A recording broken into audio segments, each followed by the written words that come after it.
ఈ దినమానగా 20/6/2026 ఉదయం 10 గంటల సమయంలో ఇచ్చాపురం టౌన్ ఎస్ఐ గారు ఇచ్చాపురం రైల్వే స్టేషన్ దగ్గర తనిఖీలు నిర్వహిస్తుండగా ఇద్దరు వ్యక్తులు బ్యాగులతో అనుమానాస్పదంగా కనపడంతో వాళ్ళ బ్యాగులు చెక్ చేయగా సుమారు 30.600 గ్రామ్స్ గంజాయి అనేది దొరకడం జరిగినది. అప్పుడు వారి యొక్క వివరాలు అడగగా ఫస్ట్ వ్యక్తి తన పేరు Shankar Chandrakant Pawar, Dangaon village, Jamkhed police station limits, Ahilyanagar, Maharashtra స్టేట్గా తెలియజేశాడు.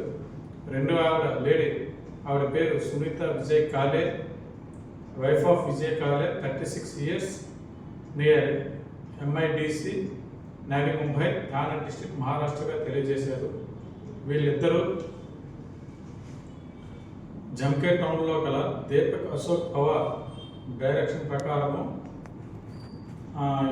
బరంపురం నుండి ఇచ్చాపురం వచ్చి ఇచ్చాపురంలోని Marshal Lima alias Rajesh, Bada Sindhia village, Mohana block, Gajapati district, Odisha వారి దగ్గర 30 కేజీల గంజాయి తీసుకొని రైలు ఎక్కి సికింద్రాబాద్ వెళ్ళి సికింద్రాబాద్ నుండి జమ్కేట్ వెళ్ళడానికి ప్లాన్ వేసుకున్నారు.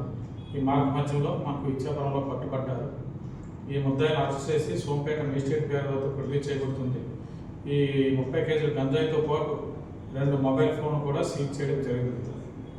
శ్రీకాకుళం ఎస్పీ సార్ సూచనల మేరకు గంజాపై నిరంతరం దాడులు చేస్తున్నాం. గంజాయితో ఎటువంటి వ్యాపార సంబంధాలు కలిగి ఉన్న, గంజాయి సేవించిన వాళ్ళపై కఠిన చర్యలు తీసుకున్నారు.